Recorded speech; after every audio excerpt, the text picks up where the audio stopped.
ಹಾಗೆ ನಾನು ಮಾತನಾಡುತ್ತೇನೆ. ದೇವರು ನನ್ನ ಹೃದಯದಲ್ಲಿ ಹಾಕಿರುವಂತದ್ದು ಒಂದನೇ ಭಾಗ ಏನಪ್ಪಾ ಅಂತಂದ್ರೆ, ದೇವರು ನಮ್ಮ ಮಧ್ಯದಲ್ಲಿ ಮಾಡ್ಲಿಕ್ಕಾಗಿ ಹೋಗುವಂತ ಸಂಗತಿಯನ್ನ ನಾನು ಮಾತನಾಡುತ್ತೇನೆ. ಎರಡನೇ ಭಾಗದಲ್ಲಿ ನಾನು ಆತನನ್ನು ಅಂಗೀಕರಿಸಿಕೊಂಡಾಗ ನನ್ನಲ್ಲಿ ಏನಾಗಿದೆ ಅನ್ನುವಂಥದ್ದನ್ನ ಮಾತನಾಡುತ್ತೇನೆ. ನನಗೆ ದೇವರು ಕೊಟ್ಟಂತ ಒಂದು ಗಿಫ್ಟ್ ಆಗಲಿ ಅಥವಾ ಅಭಿಷೇಕವಾಗಲಿ ಏನಪ್ಪಾ ಅಂತಂದ್ರೆ, ನಿಜವಾಗ್ಲೂ ನನ್ನ 6 ವರ್ಷದ ಸೇವೆಯಲ್ಲಿ ಅನುಭವಿಸಿರುವಂತದ್ದು, ನಾವು ಯಾವ ವ್ಯಕ್ತಿಯನ್ನ ಮುಟ್ಲಿಕ್ಕಾಗಿ ಹೋಗಲ್ಲ, ದೇವರ ವಾಕ್ಯವನ್ನ ಕೇಳುತ್ತಿರುವಾಗಲೇ ಅನೇಕ ಬಿಡುಗಡೆಗಳನ್ನ, ಸ್ವಸ್ಥತೆಗಳನ್ನ, ಮಾನಸಾಂತರಗಳನ್ನ, ಹೊಂದಿಕೊಳ್ಳುವಿಕೆಯನ್ನ ನಾವು ಕಣ್ಣಾರೆ ಕಾಣದವರಾಗಿದ್ದೇವೆ. ಅದಕ್ಕಾಗಿ ಕಾಣದವರಾಗಿದ್ದೇವೆ, ಅದಕ್ಕಾಗಿ ಆಸಕ್ತಿಯಿಂದ ನಾವು ಕೂತುಕೊಳ್ಳುವವರಾಗಿರೋಣ. ಆಮೇಲೆ ಓಕೆ, ನಾವು ದೇವರ ವಾಕ್ಯಕ್ಕೆ ನೇರವಾಗಿ ಹೋಗುವುದಾದ್ರೆ, ದೇವರ ವಾಕ್ಯದಲ್ಲಿ ಈ ರೀತಿಯಾಗಿ ಒಂದನೇ ಭಾಗದಲ್ಲಿ ನಿಂತುಕೊಂಡು ಮಾತನಾಡ್ತೇನೆ. ಮತ್ತಾಯನ ಬರೆದ ಸುವಾರ್ತೆ, ಲೂಕನ ಬರೆದ ಸುವಾರ್ತೆ, ಮಾರ್ಕನ ಬರೆದ ಸುವಾರ್ತೆಯಲ್ಲಿ ನಾವು ಈ ವಾಕ್ಯ ಭಾಗವನ್ನು ಕಾಣುವರಾಗಿದ್ದೇವೆ. ವಾಕ್ಯದ ಭಾಗ ಈ ರೀತಿಯಾಗಿ ಹೇಳ್ತದೆ. ಮಾರ್ಕನ ಬರೆದ ಸುವಾರ್ತೆಯ 5ನೇ ಅಧ್ಯಾಯದ ಕಡೆಗೆ ನಮ್ಮ ವಾಕ್ಯವನ್ನ ತೆಗೆಯುವುದಾದ್ರೆ,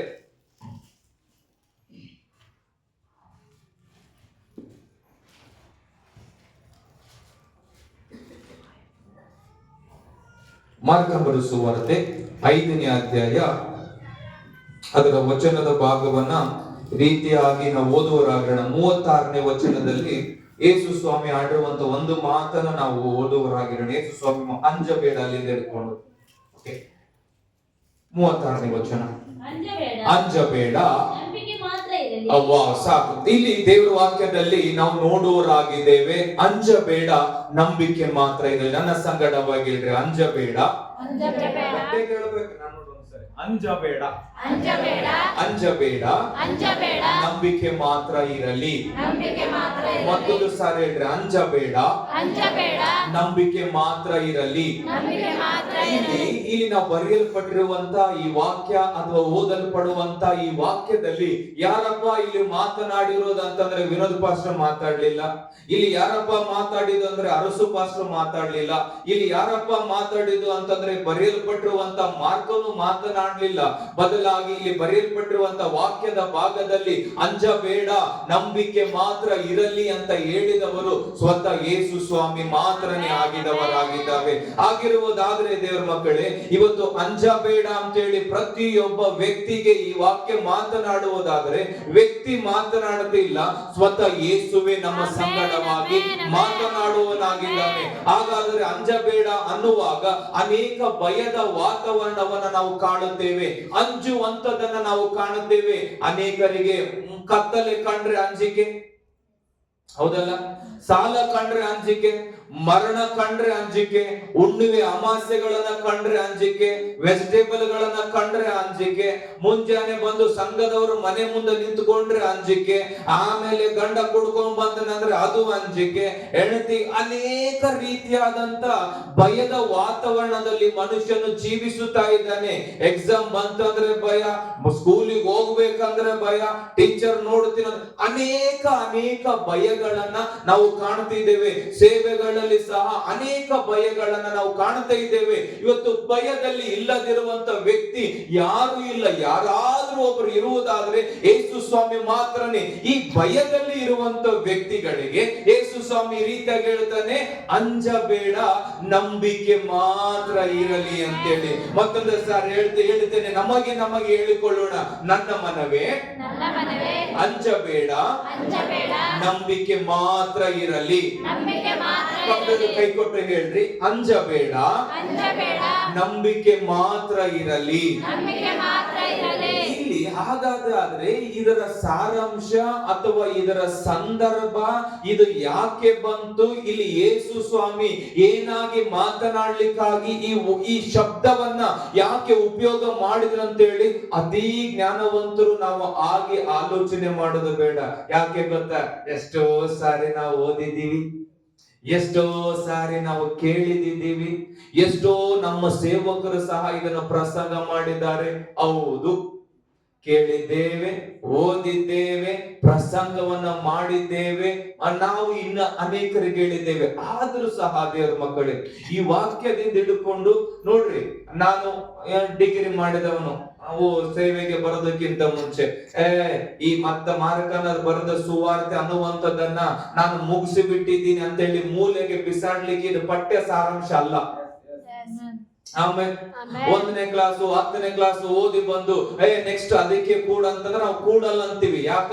ನಾವು ದಾಟಿ ಬಂದಿದ್ದೇವೆ. ಹಾಗೇನೆ ಇದು ಆ ರೀತಿಯಾಗಿ ಅಲ್ಲ ದೇವರ ಮಕ್ಕಳೇ. ಮುಗಿಸಿದನಂತಲ್ಲ, ಪ್ರತಿ ದಿನವೂ ಹೊಸ ಹೊಸ ಪ್ರಕಟಣೆಗಳನ್ನ ದೇವರು ನಮ್ಮ ಜೀವಿತಗಳಲ್ಲಿ ಕೊಟ್ಟು ನಮ್ಮನ್ನ ಬಲಪಡಿಸುವಂತ ವಾಕ್ಯ, ನಮಗೆ ನಮ್ಮ ಜೀವಿತಗಳಿಗೆ ಜೀವವು ಮಾರ್ಗವು ಬೆಳಕು ಆಗಿ ನಡೆಸುವಂತ ವಾಕ್ಯ, ಬಿದ್ದಾಗ ಎತ್ತುವಂತ ವಾಕ್ಯ, ಬಲಹೀನರಾದಾಗ ಬಲಪಡಿಸುವಂತ ವಾಕ್ಯ, ಸೋತಾಗ ಜಯವನ್ನು ಕೊಡುವಂತ ವಾಕ್ಯ, ತಳ್ಳಿದಾಗ ಸಾಂತ್ವನ ಕೊಡುವಂತ ವಾಕ್ಯ, ಕೈ ಬಿಡಲ್ಪಟ್ಟಾಗ ಕೈ ಇಡುವಂತ ವಾಕ್ಯ. ಅದಕ್ಕೆ ದೇವರ ವಾಕ್ಯ ಪ್ರತಿ ದಿನವೂ ಸಹ ಹೊಸ ಹೊಸ ಅನುದಿನದ ಆಹಾರವೇ. ಆಮೇಲೆ ಆ ರೀತಿಯಾಗಿರ್ಬೇಕಾದ್ರೆ ಇದರ ಸಾರಾಂಶವನ್ನ ಅಥವಾ ಸಂದರ್ಭವನ್ನ ನಾವು ನೋಡುವುದಾದ್ರೆ 21ನೇ ವಚನದಿಂದ ನಾವು ಓದುವರಾಗಿರೋಣ. ಯೇಸು ತಿರುಗಿ ದೋಣಿಯಲ್ಲಿ ಈಚೆ ನೆಲಕ್ಕೆ ಬಂದಾಗ ಜನರು ಬಹು ದೊಡ್ಡ ಗುಂಪಾಗಿ ಆತನ ಬಳಿಗೆ ಬಂದರು. ಆತನು ಸಮುದ್ರದ ದಡದಲ್ಲಿದ್ದನು. ಇಲ್ಲಿ ದೇವರ ವಾಕ್ಯದಲ್ಲಿ ನಿಧಾನವಾಗಿ ಕಲಿಯುವರಾಗಿರೋಣ.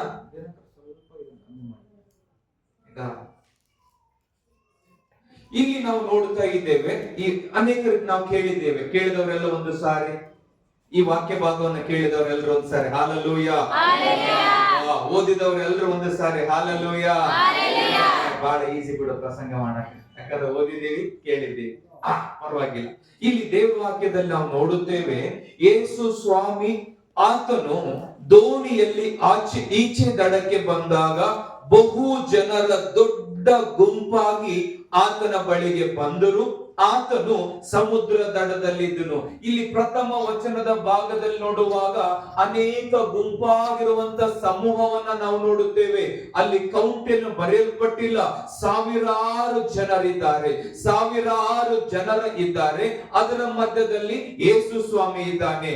22ನೇ ವಚನಕ್ಕೆ ಬಂದಾಗ, ಆಗ ಸಭಾ ಮಂದಿರದ ಅಧಿಕಾರಿಗಳಲ್ಲಿ ಒಬ್ಬನಾದ ಯಾಯೀರನೆಂಬವನು ಬಂದು ಯೇಸುವನ್ನು ಕಂಡು ಆತನ ಪಾದಗಳಿಗೆ ಬಿದ್ದು, ನನ್ನ ಚಿಕ್ಕ ಮಗಳು ಈಗ ಸಾಯುತ್ತಾಳೆ, ಆಕೆಯು ವಾಸಿಯಾಗಿ ಬದುಕಿಕೊಳ್ಳುವಂತೆ ನೀನು ಬಂದು ಆಕೆಯ ಮೇಲೆ ಕೈ ಇಡಬೇಕು ಎಂದು ಆತನನ್ನು ಬಹಳವಾಗಿ ಬೇಡಿಕೊಂಡನು. ಸಭಾ ಮಂದಿರದ ಒಬ್ಬ ಅಧಿಕಾರಿ ನೋಡುತ್ತೇವೆ. ನಮ್ಮೆಲ್ಲರಿಗ ಯಾಯೀರನ ಗೊತ್ತು, ಕೇಳಿದ್ದೇವೆ.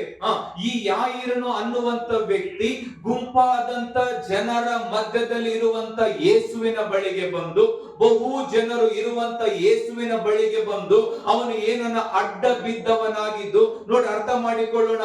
ಅಷ್ಟು ಕಿರಿಕಿರಿಗಳ ಮಧ್ಯದಲ್ಲಿಯೂ, ಅಷ್ಟು ಸಾವಿರಾರು ನೂರಾರು ಜನಗಳ ಮಧ್ಯದಲ್ಲಿಯೂ ಈ ಯಾಯೀರ ನಂಬುವನು ಯೇಸುವಿನ ಬಳಿಗೆ ಬರ್ತಾ ಇದ್ದಾನೆ. ಯೇಸುವಿನ ಬಳಿಗೆ ಬಂದದ್ದಲ್ಲದೆ ತಾನು ಏನು ನಂಬಿದನು, ಚೆನ್ನಾಗಿ ಅರ್ಥ ಮಾಡಿಕೊಳ್ಳುವರಾಗಿರೋಣ. ತಾನು ಯೇಸುವನ್ನ ಎಂತವನೆಂದು ನಂಬಿದ್ದಾನೋ ಆ ನಂಬಿಕೆ ಇಟ್ಟುಕೊಂಡು ಯೇಸುವಿನ ಬಳಿಗೆ ಬಂದವನಾಗಿದ್ದಾನೆ. ಇವತ್ತು ಕೂತುಕೊಂಡು ದೇವರ ವಾಕ್ಯವನ್ನ ಕೇಳುತ್ತಿರುವಂತ ದೇವರ ಮಕ್ಕಳೇ, ನಾವು ಯೇಸು ಸ್ವಾಮಿ ಬಳಿಗೆ ನಾವು ಸುಮ್ಮನೆ ಬರಲಿಲ್ಲ, ಒಂದು ನಂಬಿಕೆ ಇಟ್ಟವರಾಗಿಯೇ ಬಂದಿದ್ದೇವೆ. ಇವನು ಏನನ್ನ ನಂಬಿ ಬರ್ತಾ ಇದ್ದಾನಂತಂದ್ರೆ, ಇವಾಗನೋ ಆಮೇಲೇನೋ ಅರ್ಧ ತಾಸಿಗೂ ನನ್ನ ಚಿಕ್ಕ ಮಗಳು ಸಾಯುತ್ತಾ ಇದ್ದಾಳೆ, ಸಾಯುತ್ತ ಅವಸ್ಥೆಯಲ್ಲಿದ್ದಾಳೆ, ನೀನು ಬಂದು ಆಕೆಯ ಮೇಲೆ ಕೈ ಇಟ್ರೆ ಬದುಕುವಳು ಅನ್ನುವಂಥದ್ದನ್ನ ನಂಬಿ ಯೇಸುವಿನ ಬಳಿಗೆ ಬಂದವನಾಗಿದ್ದಾನೆ. ಈಗ ಆಮೇಲೂ ಸಾಯುವಂತ ತನ್ನ ಮಗಳಿಗೆ ಜೀವ ಕೊಡಲಿಕ್ಕೆ ಯೇಸುವಿಗೆ ಸಾಮರ್ಥ್ಯ ಉಂಟು ಅಂತೇಳಿ ನಂಬಿ, ಯೇಸು ಕೈ ಇಟ್ರೆ ಬದುಕ್ತಾಳೆ ಅಂತ ನಂಬಿ, ಯೇಸು ಕೈ ಇಟ್ರೆ ವಾಸಿ ಆಗ್ತಾಳೆ ಅನ್ನುವಂತ ನಂಬಿಕೆ ಇಟ್ಟವನಾಗಿಯೇ ಆ ಯಾಯೀರನು ಯೇಸುವಿನ ಬಳಿಗೆ ಬಂದಿದ್ದಾನೆ. ಹಾಗಾದ್ರೆ ದೇವರ ಮಕ್ಕಳೇ, ನಾನು ಕೂತುಕೊಂಡವರು ಎಲ್ಲರಿಗೆ ಕೇಳುತ್ತೇನೆ, ಯಾಯಿರನು ಯೇಸುವನ್ನ ವಾಸಿ ಮಾಡ್ಲಿಕ್ಕೆ ಶಕ್ತನು, ಯೇಸುವು ಗುಣಪಡಿಸಲಿಕ್ಕೆ ಶಕ್ತನು, ಯೇಸುವು ಬದುಕಿಸಲಿಕ್ಕೆ ಶಕ್ತನು ಅನ್ನುವಂತ ನಂಬಿಕೆ ಇಟ್ಟುಕೊಂಡು ಬಂದನು. ಇವತ್ತು ಕೂತುಕೊಂಡು ದೇವರ ವಾಕ್ಯವನ್ನ ಕೇಳುತ್ತಿರುವಂತ ನಾವುಗಳು ನಮ್ಮ ನಂಬಿಕೆಯಲ್ಲಿ ಯೇಸು ಏನಾಗಿದ್ದಾನೆ. Amen, amen. ನಾನು ಅನೇಕ ವಚನಗಳನ್ನ ತೋರಿಸಬಹುದು, ಅನೇಕ ವಚನಗಳನ್ನ ಅರಿಕೆ ಮಾಡಬಹುದು. ಯೇಸುವು ಆತನು ನಂಬಿಗಸ್ತನಾಗಿದ್ದಾನೆ, ಯೇಸುವು ಆತನ ಅದ್ಭುತ ಸ್ವರೂಪನಾಗಿದ್ದಾನೆ. ಮಾತ್ರವಲ್ಲದೆ ಅನೇಕ ಅಂಜಿಕೆಗಳಲ್ಲಿ ಹಾದು ಹೋಗುತ್ತಿರುವಂತ ಪ್ರತಿಯೊಬ್ಬ ದೇವ ಮಕ್ಕಳ ಜೀವಿತದಲ್ಲಿಯೂ ಬಿಡಿಸಲಿಕ್ಕೆ ಆತನು ಶಕ್ತನಾಗಿದ್ದಾನೆ. ಒಂದು ಸಾರಿ ನಾವು ಕೇಳಬಹುದಾ ಯೇಸು ಯಾರಾಗಿದ್ದಾನೆ ಅಂತೇಳಿ? ಸುಮ್ಮನೆ ಜಸ್ಟ್ ಆಗಿ ಯೇಸು ಏನಾಗಿದ್ದಾನೆ ಅಂತೇಳಿ. ಓಕೆ, ನಾನು ಹೇಳ್ತೇನೆ, ಯೇಸು ಆರೋಗ್ಯದಾಯಕನಾಗಿದ್ದಾನೆ, ಯೆಹೋವ ಈರೆಯಾಗಿದ್ದಾನೆ, ಸರ್ವಶಕ್ತನಾಗಿದ್ದಾನೆ. ಯಾರಾದ್ರೂ ಹೇಳ್ಬೋದು, ಲೈನ್ ಅನ್ನಂಗಿಲ್ಲ. ಯಾಕಂತ ನಾನು ಹೇಳ್ತೀನಿ, ಆತ್ಮಸ್ವರೂಪನಾಗಿದ್ದಾನೆ, ಸೃಷ್ಟಿಕರ್ತನಾದ ದೇವರಾಗಿದ್ದಾನೆ, ಜೀವವುಳ್ಳ ದೇವರಾಗಿದ್ದಾನೆ, ನಂಬಿಗಸ್ತನಾಗಿದ್ದಾನೆ. ನಮ್ಮ ಮರೆಗೆ ಏನಾದ್ರು ಉಳಿಸ್ರಿ ಸ್ವಲ್ಪ.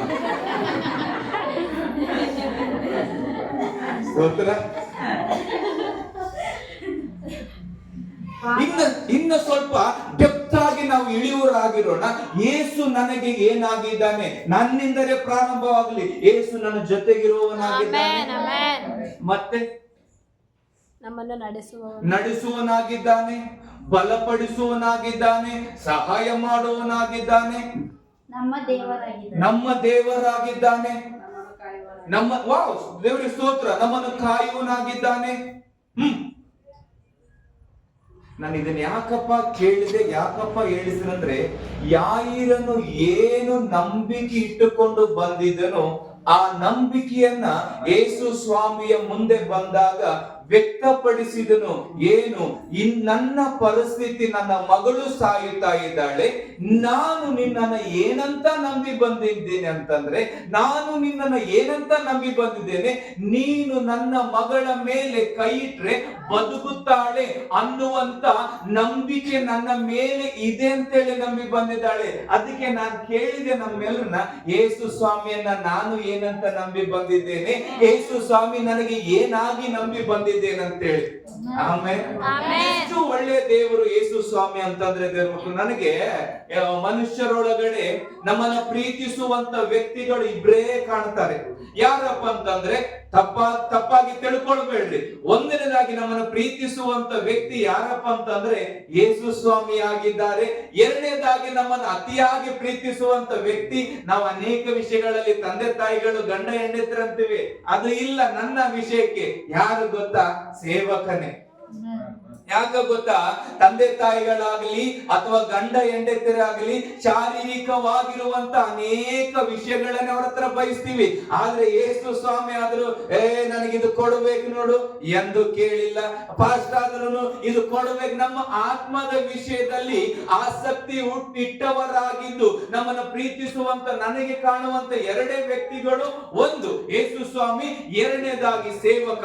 ಇಲ್ಲಿ ಬರೆಯಲ್ಪಟ್ಟಿರುವಂತ ವಾಕ್ಯದ ಭಾಗದಲ್ಲಿ ಯೇಸು ಯಾಯಿರನನ್ನ ಪ್ರೀತಿಸುವ ಕಾರಣಕ್ಕಾಗಿನೇ ಅಷ್ಟು ದೊಡ್ಡ ಗುಂಪಿನ ಮಧ್ಯದಲ್ಲಿ, ಅಷ್ಟು ನೂರಾರು ಜನಗಳ ಗುಂಪಿನ ಮಧ್ಯದಲ್ಲಿ, ಅಂತ ಕಿರಿಕಿರಿಯುಳ್ಳಂತ ಶಬ್ದಗಳ ಮಧ್ಯದಲ್ಲಿನೇ ಕೇಳಿಸಿಕೊಂಡವನಾಗಿದ್ದು, ಎಷ್ಟು ಒಳ್ಳೆ ದೇವರಂದ್ರೆ, ನಡಿ ನಾನು ನಿನ್ ಮನೆಗೆ ಬರುತ್ತೇನೆ ಅಂತಂದನು. ಹಾಗಾದ್ರೆ ದೇವ್ರ ಮಕ್ಕಳೇ ಕೂತುಕೊಂಡು ಕೇಳಿ, ನಾವು ಏನು ನಂಬಿದ್ದೀವೋ ಆ ನಂಬಿಕೆಯನ್ನು ವ್ಯಕ್ತಪಡಿಸುವಾಗ ಯೇಸು ನಮ್ಮ ಸಂಗಡವಾಗಿ, ಅಂದು ಯಾಯಿರನ ಸಂಗಡವಾಗಿ ಏನು ನಂಬಿಕೆಯನ್ನು ಪೂರೈಸಲ್ಪಡುವುದಕ್ಕಾಗಿ ನಡೆದನು, ಅದೇ ಪ್ರಕಾರವಾಗಿ ಇವತ್ತು ನಾವು ನಂಬಿರುವಂತ ಯೇಸುವಿನ ಮೇಲೆ ಇಟ್ಟಿರುವಂತ ನಂಬಿಕೆಯನ್ನ ಪೂರೈಸಲ್ಪಡುವಿಕೆಯಾಗಿ ಆಸಕ್ತಿ ಉಳ್ಳವನಾಗಿದ್ದಾನೆ. ಒಂದು ಮಾತಿನಲ್ಲಿ ಹೇಳಬೇಕಾದ್ರೆ, ನಮ್ಮ ನಂಬಿಕೆಗೆ ಯೇಸು ಲಕ್ಷ್ಯ ಕೊಡುವನಾಗಿದ್ದಾನೆ. ಆಮೆನ್. ಯೇಸುವನ್ನ ನಾವು ಏನಂತೇಳಿ ಅರ್ಥಕೊಂಡಿದ್ದೀವೋ ಅದಕ್ಕೆ ಲಕ್ಷ್ಯ ಕೊಡುವನಾಗಿದ್ದು. ನನ್ನ ಸಂಗಡವಾಗಿ ಯಾರಾದ್ರೂ ಹೇಳ್ರಿ, ನೂರಾರು ಸಾವಿರಾರು ಜನಗಳ ಮಧ್ಯದಲ್ಲಿ ನನ್ನ ಮನೆಗೆ ಬಾ ಅಂತೇಳಿ ಇನ್ನೊಬ್ರು ಯಾರಾದ್ರೂ ಕರೆದಿರ್ಬೇಕಲ್ಲ, ಆ ಜನಗಳ ಮಧ್ಯದಲ್ಲಿ ನನ್ ರೋಗ ಮುಟ್ಟು ಅಂತೇಳಿ ಅನೇಕರು ಕೇಳಿರ್ಬೇಕಲ್ಲ, ನನ್ ಮಗನ ಮೇಲೆ ತಲ್ಲಿಡ ಅಂತೇಳಿ ಕೇಳಿರ್ಬೇಕಲ್ಲ. ದೊಡ್ಡ ದೊಡ್ಡ ಸೇವಕರು ಬಂದಾಗೆ ತುರ್ ನಾವು ಹೋಗ್ತಿರ್ತೀವಿ. ಮತ್ತೆ ಯೇಸು ಸ್ವಾಮಿ ಅಲ್ಲಿದ್ದಾಗ ಆ ಜನ ಹೆಂಗಿರ್ಬೇಕು, ಹೌದಲ್ಲ? ಅಷ್ಟು ಜನಗಳ ಮಧ್ಯದಲ್ಲಿ, ಅಂತ ನೂರಾರು ಜನಗಳ ಮಧ್ಯದಲ್ಲಿ, ಸಾವಿರಾರು ಜನಗಳ ಮಧ್ಯದಲ್ಲಿ ಯೇಸು ಯಾಯಿರನಿಗೆ ಲಕ್ಷ್ಯ ಕೊಟ್ಟಿದ್ದಾನಂತಂದ್ರೆ ಅವನ ಸ್ಟ್ಯಾಂಡರ್ಡಿಟಿ ಸಭಾ ಮಂದಿರದ ಅಧಿಕಾರಿ ಅಂತ ಅಲ್ಲ. ಇವನು ಮನೆಗೆ ಹೋದ್ರೆ ಚೆನ್ನಾಗಿ ಕಾಣಿಕೆ ಸಿಗ್ತದಂತೇಳಿ ಭೂಲೋಕದ ಬೋಧಕರ ರೀತಿಯಲ್ಲ, ಸನ್ಮಾನ ಗೌರವಗಳು ಸಿಗುತ್ತವೆ ಅನ್ನುವಂತ ಸ್ಥಾನ ನೋಡಿ ಹೋಗ್ಲಿಲ್ಲ. ಬದಲಾಗಿ ಅವನೇನು ನಂಬಿಕೆಯಿಂದ ಬಂದಿದ್ದೀನೋ ಆ ನಂಬಿಕೆಗೆ ಯೇಸು ಲಕ್ಷ್ಯ ಕೊಟ್ಟನು. ಈ ವಾಕ್ಯದ ಪ್ರಕಾರವಾಗಿ ಕೂಗಿ ಹೇಳ್ತೇನೆ ದೇವರ ಮಕ್ಕಳೇ, ಆವತ್ತು ಯಾಯಿರನ ನಂಬಿಕೆಗೆ ಲಕ್ಷ್ಯ ಕೊಟ್ಟಂತ ದೇವರು ಇವತ್ತು ನಮ್ಮ ನಂಬಿಕೆಗೆ ಸಹ ಲಕ್ಷ್ಯ ಕೊಡುವನಾಗಿದ್ದಾನೆ. ಆಮೇಲೆ ದೇವರ ವಾಕ್ಯದಲ್ಲಿ ನಾವು ನೋಡುತ್ತೇವೆ, ಆತನ ಸಂಗಡವಾಗಿ ಆತನು ಓದುನು ಅಂತೇಳಿ ಹೋಗುವಾಗ ಇನ್ನೊಂದು ಘಟನೆ ಅಲ್ಲಿ ನಡೆಯಿತು. ನಮ್ಮೆಲ್ಲರಿಗೆ ಬಹಳ ಚಿರಪರಿಚಿತ, ನಮ್ಮೆಲ್ಲರಿಗೆ ಬಹಳ. ಇಲ್ಲಿ 12 ವರ್ಷದ ರಕ್ತ ಕುಸುಮ ರೋಗಿಯು, ಆಕೆಯು ಅನೇಕರಿಂದ ಹಣದ ಮೊರೆಯನ್ನ ಒಕ್ಕಿದವಳಾಗಿದ್ದಾಳೆ. ಹಣ ಸಹಾಯ ಮಾಡಲಿಲ್ಲ. ವೈದ್ಯರ ಸಹಾಯವನ್ನು ಕೋರಿದ್ದಾಳೆ, ವೈದ್ಯರ ಸಹಾಯವೂ ಸಿಕ್ಕಿಲ್ಲ. ಒಂದು ಮಾತಿನಲ್ಲಿ ಹೇಳಬೇಕಾದ್ರೆ ತನ್ನ ಮೇಲೇನು ನಂಬಿಕೆ ಇಟ್ಟು ಹೋಗಿದವಳಾಗಿದ್ದಾಳೆ, ಮನುಷ್ಯರ ಮೇಲೇನು ನಂಬಿಕೆ ಇಟ್ಟು ಹೋದವಳಾಗಿದ್ದಾಳೆ. ಆದ್ರೆ ಆಕೆಯ ನಂಬಿಕೆ, ಅದರ ಮೇಲಿಟ್ಟಿರುವಂತ ಆಕೆಯ ನಂಬಿಕೆ ಆಕೆಗೆ ಸ್ವಸ್ಥತೆಯನ್ನು ಕೊಡಲಿಲ್ಲ. ಬದಲಾಗಿ ಯೇಸುವಿನ ಮೇಲೆ ಯಾವಾಗ ನಂಬಿಕೆ ಇಟ್ಟು ಯೇಸುವನ್ನ ಹಿಂಬಾಲಿಸಿ ಹೋದಳು, ದೇವರ ವಾಕ್ಯದಲ್ಲಿ ನೋಡುತ್ತೇವೆ, ಆತನ ಉಡುಪಿನ ಗೊಂಡೆಯನ್ನ ಮುಟ್ಟಿದ್ರೆ ಸಾಕು ನಾನು ಸ್ವಸ್ಥನಾಗುವೆನು ಅನ್ನುವಂತ ನಂಬಿಕೆಯಿಂದ ಹೋಗಿ ಆತನ ಹಿಂದಿನಿಂದ ಹೋಗಿ ಆ ಉಡುಪಿನ ಗೊಂಡೆಯನ್ನ ಮುಟ್ಟಿದಳು ಅಂತೇಳಿ. ಮುಟ್ಟಿದಾಗ ಕೂಡಲೇ 12 ವರ್ಷದ ರೋಗ ಸೌಖ್ಯವು ಆಕೆಗೆ ಆಯಿತು. ನೋಡ್ರಿ ದೇವರ ಮಕ್ಕಳೇ, ಆಯ್ತಲ್ಲ, ಆಕಿನ ಪಾಡಿಗೆ ಆಕೆಗೆ ಹೋಗ್ಬೇಕಾಗಿತ್ತು. ಯೇಸು ಸ್ವಾಮಿ ನಿಂತನು. ಯೇಸು ಸ್ವಾಮಿ ನಿಂತು ಏನಂತ ಕೇಳಿದನು? ನನ್ನನ್ನ ಮುಟ್ಟಿದವರು ಯಾರು? ನನ್ನನ್ನ ಮುಟ್ಟಿದವರು ಯಾರು? ಅಲ್ಲಿರುವಂತ ಶಿಷ್ಯರೆಲ್ಲರೂ ಹೇಳಿದ್ರು ಏನಂತ? ಇಷ್ಟು ನೂರಾರು ಜನಗಳ ಮಧ್ಯದಲ್ಲಿ, ಸಾವಿರಾರು ಜನಗಳ ಮಧ್ಯದಲ್ಲಿ ಯಾರೋ ನೂಕಲಾಡುತ್ತಿರಬೇಕಾದ್ರೆ, ಎಷ್ಟೋ ಜನರು ಆ ಕಡೆ ನೂಕ್ತಾರೆ, ಈ ಕಡೆ ನೂಕ್ತಾರೆ, ಇಂಥದರ ಮಧ್ಯದಲ್ಲಿ ನನ್ನನ್ನ ಮುಟ್ಟಿದವರು ಯಾರಂತ ಕೇಳ್ತಿದೆ ಅಂತಂದಾಗ ನನ್ನಿಂದ ಶಕ್ತಿ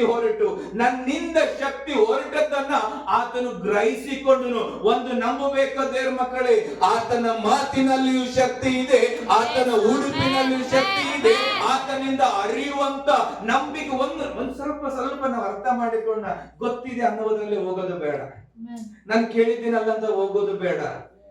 ಆಕೆಯ ನಂಬಿಕೆ ಅನ್ಕೊಂಡು ಬರ್ತಾ ಇದ್ದಾಳೆ, ಮುಟ್ಟುತ್ತಾ ಇದ್ದಾಳೆ, ಅರಿಯುವುದು ಗೊತ್ತಾಗ್ತಿದೆ. ಹಾಗಾದ್ರೆ ದೇವ್ರ ಮಕ್ಕಳೇ, ಯೇಸು ಸ್ವಾಮಿಗೆ ಭೌತಿಕವಾಗಿರುವಂತ ಆಸಕ್ತಿಗಿಂತ ಭೌತಿಕವಾಗಿ ಏನಾದ್ರೂ ಪ್ರಾರ್ಥನೆ ಮಾಡಿದಳಿಕೆ ಬಂದು ನನ್ನ ಸಗಡವಾಗಿ ಯಾರಾದ್ರೂ ಉತ್ತರ ಕೊಡ್ತೀರ? ಏನು ಪ್ರಾರ್ಥನೆ ಮಾಡಿಲ್ಲ. ಆದ್ರೆ ಆಕೆ ನಂಬಿಕೆ ಅನ್ನುವಂಥದ್ದು ಒಳಗಿನಿಂದ ಮುಟ್ಟಿದ್ರೆ ಸಾಕು ಅನ್ನುವಂಥದ್ದು ನೋಡ ಆಸ. ಅದಕ್ಕೆ ದೇವ್ರ ಮಕ್ಕಳೇ, ನಮ್ಮ ನಂಬಿಕೆಗೆ ಆತನ ಲಕ್ಷ್ಯ ಕೊಡುವನಾಗಿದ್ದಾನೆ. ಈ ರೀತಿಯಾಗಿ ಸ್ವಸ್ಥತೆ ಆಯ್ತು.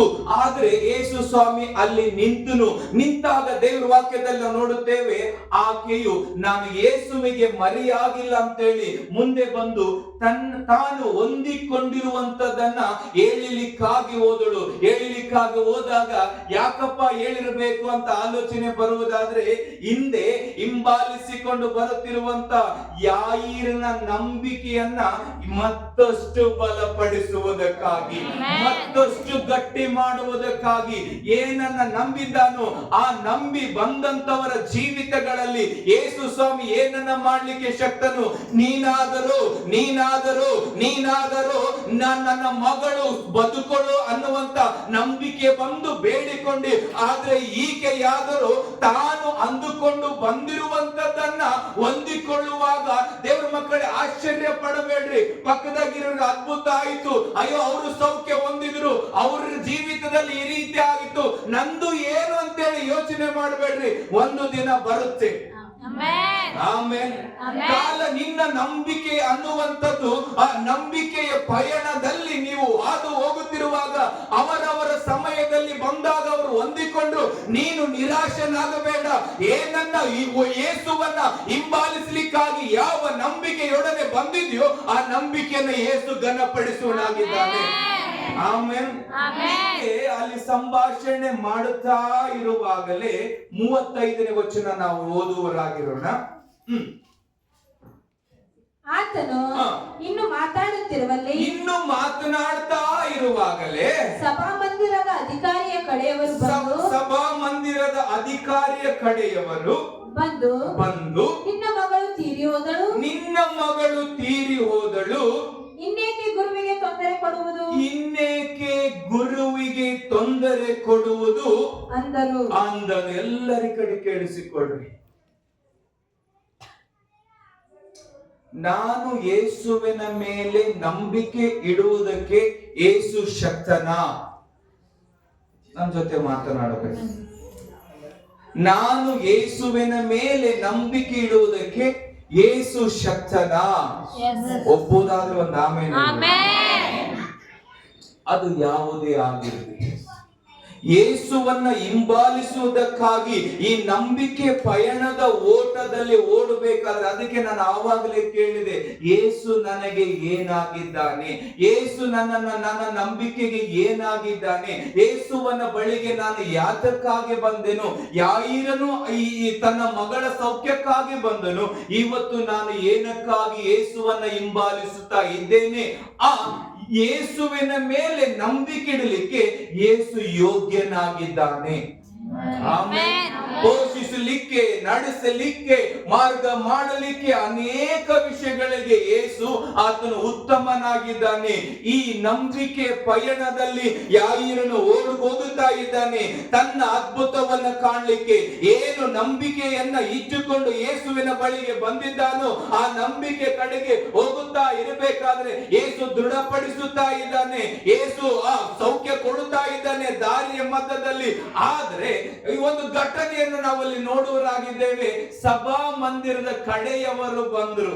ಯಾರ ಕಡೆಯವರು ಹೇಳಬೇಕು? ಬಾಯಿ ತೆಗೆದು ಹೇಳಬೇಕು. ಯಾರ ಕಡೆಯವರು? ಸಭಾ ಮಂದಿರದ ಯಾಯಿರನ ಕಡೆಯವರು ಬಂದು ಹೇಳ್ತಾರೆ, ನಿನ್ನ ಓಟವನ್ನ ನಿಲ್ಲಿಸು. ಮತ್ತೆ ಇನ್ನೊಂದು ಮಾತಿನಲ್ಲಿ ಹೇಳಬೇಕಾದ್ರೆ, ನಿನ್ನ ನಂಬಿಕೆಯ ಪಯಣಕ್ಕೆ ಫುಲ್ ಸ್ಟಾಪ್ ಇಡು, ಇನ್ನು ಮುಂದೆ ಆಗುವುದಿಲ್ಲ.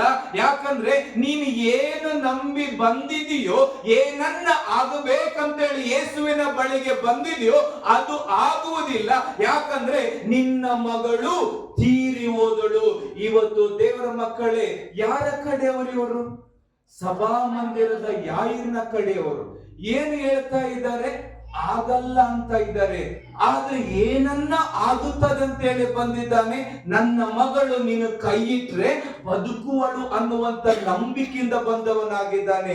ಅದೇ ಪ್ರಕಾರವಾಗಿ ನೀನು ಏನನ್ನ ನಂಬಿ ಯೇಸುವನ್ನ ಹಿಂಬಾಲಿಸುವುದಕ್ಕಾಗಿ ವೈಯಕ್ತಿಕ ಜೀವಿತದಲ್ಲಿಯೂ, ಉದ್ಯೋಗದ ಜೀವಿತದಲ್ಲಿಯೂ, ವಿದ್ಯಾಭ್ಯಾಸದ ಜೀವಿತದಲ್ಲಿಯೂ, ಸೇವೆ ಜೀವಿತದಲ್ಲಿಯೂ ಏನನ್ನ ನಂಬಿ ಬಂದಿದೆಯೋ ಅದರ ಪಯಣದಲ್ಲಿರಬೇಕಾದ್ರೆ ಆತನ ಕಡೆಯವರು ಬಂದ ಹಾಗೆ ನಿನ್ನ ಕಡೆಯವರು ಬಂದು ಹೇಳ್ತಾರೆ, ನಿನ್ನ ನಂಬಿಕೆ ಓಟವನ್ನ ನಿಲ್ಲಿಸು. ಯಾಕಂದ್ರೆ ಏನನ್ನ ಓಡ್ಲಿಕ್ಕಾಗಿ ಬಂದಿದೆಯೋ ಅದು ಇಲ್ಲ.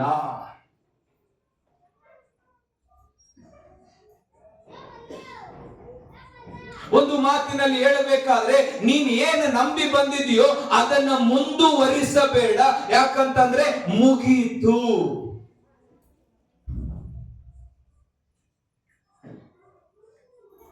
ಪರಿಸ್ಥಿತಿಗಳನ್ನ ನೋಡಿ ನಿಮ್ಮ ನಂಬಿಕೆಯನ್ನ ಅಳಿಬೇಡ್ರಿ ದೇವರ ಮಕ್ಕಳೇ.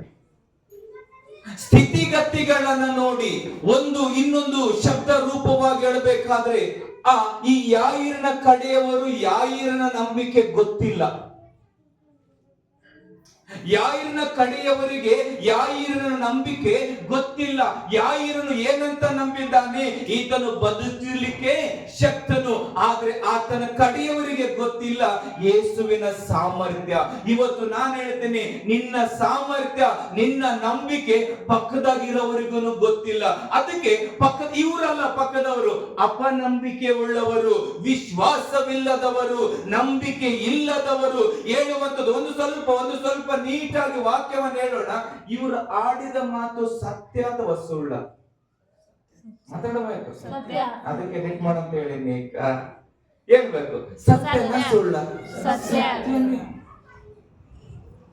ಆದ್ರೆ ನಂಬಿಕೆಗೆ ಯೋಗ್ಯವಲ್ಲದಂತ ಮಾತು ಸತ್ಯ. ಹುಡುಗಿ ಸತ್ತಿದ್ದಾಳೆ, ಸತ್ಯನೇ ಇರುವಂತ ಸ್ಥಿತಿಯನ್ನೇ ಮಾತನಾಡ್ತಾ ಇದ್ದಾರೆ.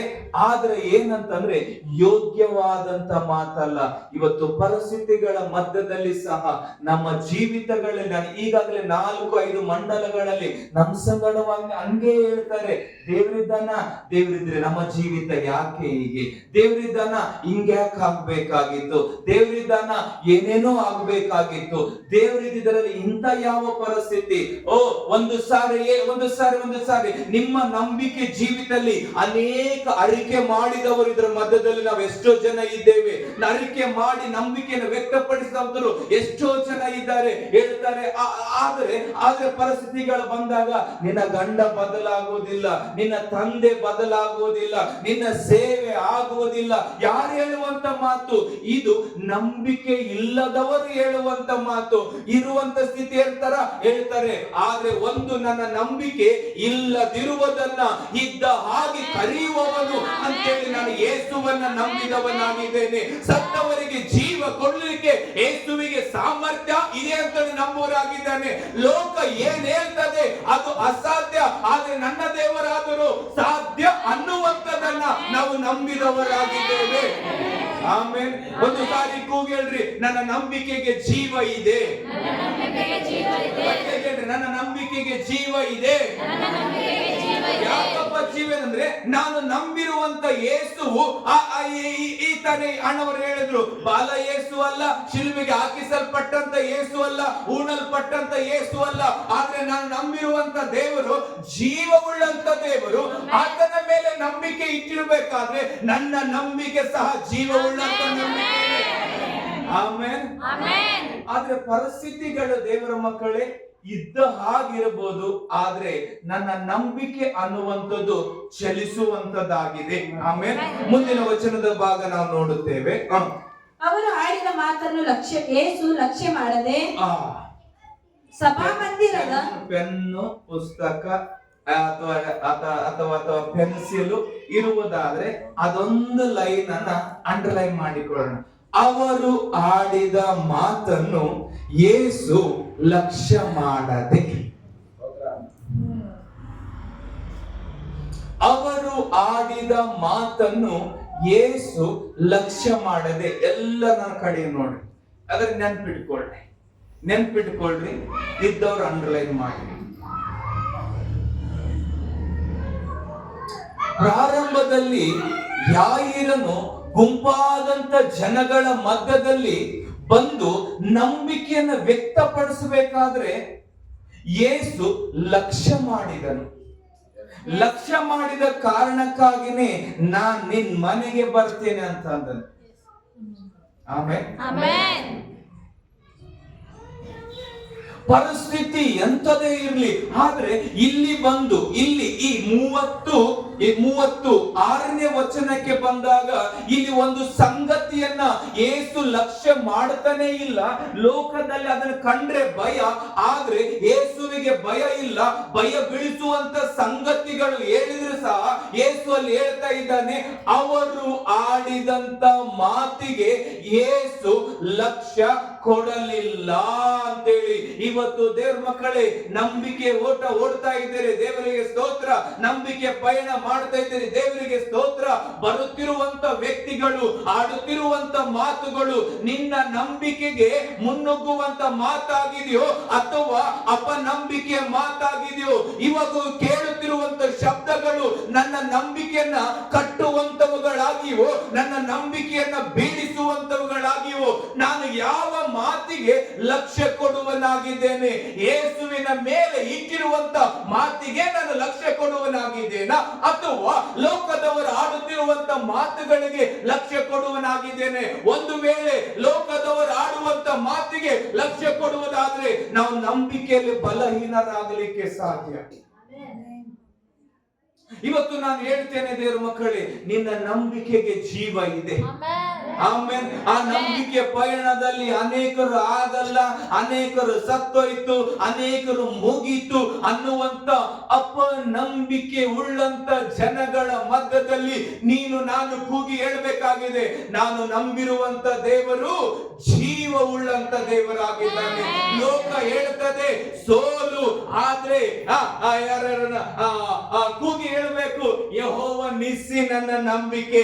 ಲೋಕ ಹೇಳ್ತದೆ ಕೊರತೆ, ನಾನು ಕೂಗಿ ಹೇಳ್ತೇನೆ, ಯೆಹೋವ ಈರೆ ನನ್ನ ನಂಬಿಕೆ. ಲೋಕ ಹೇಳ್ತದೆ ಬಲಹೀನ, ಅದಕ್ಕೆ ನಾವು ಆಡಿದೆವು, ನಾನು ಬಾಲವಲ್ಲ, ನಾನು ತಲೆಯಾಗಿದ್ದೇನೆ. ಲೋಕ ಹೇಳ್ತದೆ ನೀನು ಬಾಲ.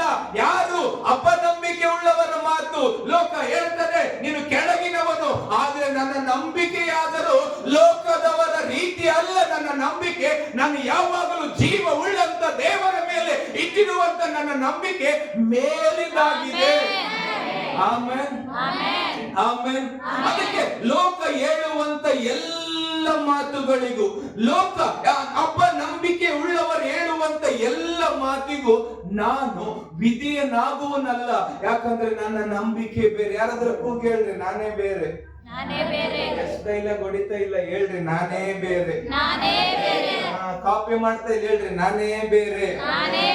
ನನ್ನ ಸ್ಟೈಲೇ ಬೇರೆ, ನನ್ನ ಮಾತೇ ಬೇರೆ. ಹೇಳ್ರಿ, ನನ್ನ ಮಾತೇ ಬೇರೆ. ಯಾಕಂತಂದ್ರೆ ನನ್ನ ನಂಬಿಕೆ ಅಂತದಾಗಿದೆ. ನನ್ನ ನಂಬಿಕೆ ಅಂತದಾಗಿದೆ. ಇಲ್ಲಿ ಯೇಸು ಸ್ವಾಮಿ ಒಬ್ಬರನ್ನ ಲಕ್ಷ್ಯನೇ ಮಾಡಲಿಲ್ಲ, ಯಾರನ್ನ ಲಕ್ಷ್ಯ ಮಾಡಲಿಲ್ಲ, ಯಾರನ್ನ ಅಲಕ್ಷ್ಯ ಮಾಡದಂದ್ರೆ ಅಪನಂಬಿಕೆ ಉಳ್ಳವರು. ಏನ್ ಹೇಳ್ತಿದ್ದಾರೆ ಗೊತ್ತಾ? ಇದು ಬಹಳ ಸಾಮಾನ್ಯ ಅಂತ ಅನ್ಬೋದು. ಈ ಅಪನಂಬಿಕೆಯುಳ್ಳವರು ಅಥವಾ ಈ ಲೋಕದವರು ಎಂಥ ಮಾತಿಗೆ ಅಥವಾ ಎಂಥ ಸಂಗತಿಗೆ ಅಂತಂದ್ರೆ, ನೀನು ಏನು ನಂಬಿ ಯೇಸುವಿನ ಬಳಿಗೆ ಬಂದು ಏನನ್ನ ಕಾಣ್ಲಿಕ್ಕಾಗಿ ಹೋಗ್ತಿದೆಯೋ ಅದಕ್ಕೆ ಅಡ್ಡಿಯಾಗಿದೆ. ಅದಕ್ಕೆ ದೇವರ ವಾಕ್ಯದಲ್ಲಿ ನೋಡುತ್ತೇವೆ, ಎಲ್ಲಿ ನಂಬಿಕೆ ಅಂತ ಬಂತು ಅಲ್ಲೆಲ್ಲಾ ದೇವರು ತಾನು ಮಹಿಮೆ ಹೊಂದಿದನು. ಎಲ್ಲಿ ಅಪನಂಬಿಕೆ ಬಂತು ಅಲ್ಲೆಲ್ಲಾ ದೊಡ್ಡ ಅದ್ಭುತಗಳನ್ನ ದೇವರು ಮಾಡಿದನು. ಎಲ್ಲೆಲ್ಲಿ ನಂಬಿಕೆ ಬಂತು ಅಸಾಧ್ಯವಾದ ಕಾರ್ಯಗಳು ಸಾಧ್ಯವಾದವು. ಎಲ್ಲೆಲ್ಲಿ ನಂಬಿಕೆ ಬಂತು ಅಲ್ಲೆಲ್ಲ ದೊಡ್ಡ ದೊಡ್ಡ ಕಾರ್ಯಗಳಾದವು. ಆದ್ರೆ ಅಪನಂಬಿಕೆ ಅನ್ನುವಂಥದ್ದು ಎಲ್ಲಿ ಬಂತು ಅಲ್ಲಿ ಆತನು ಯಾವ ಕಾರ್ಯವನ್ನು ಮಾಡಲಿಲ್ಲ. ಹೌದಲ್ಲ? ಸತ್ಯ ದೇವರ ಮಕ್ಕಳೇ. ಹಾಗಾದ್ರೆ ಅಪನಂಬಿಕೆ ಅಥವಾ ಲೋಕದ ಕಡೆಯವರು ಅಥವಾ ಈ ಯಾಯಿರನ ಕಡೆಯವರು ಏನ್ ಹೇಳ್ತಾರೆ ಗೊತ್ತದ? ಅದ್ಭುತ ಮಾಡುವಂತ ದೇವರ ಕರಗಳನ್ನ ಕಟ್ಟಿ ಹಾಕುವಂತ ಸ್ಥಿತಿಗೆ ಕೊಂಡೊಯ್ಯುವಂತವರು.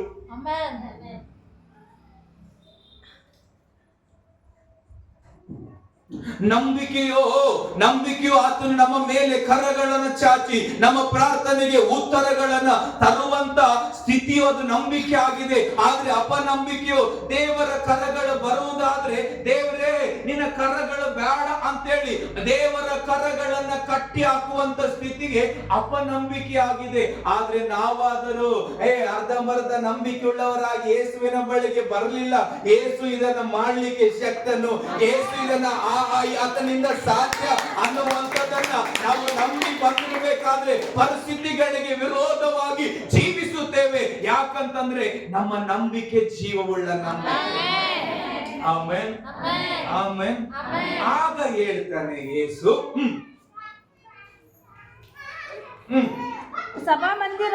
ಸಭಾಮಂದಿರದ ಅಧಿಕಾರಿಗೆ ಅಂಜಬೇಡ, ನಂಬಿಕೆ ಮಾತ್ರ ಇರಲಿ ಎಂದು ಹೇಳಿದನು. ನಂಬಿಕೆಯ ಮಾತ್ರ ಇರಲಿ ಎಂದು ಹೇಳಿದನು.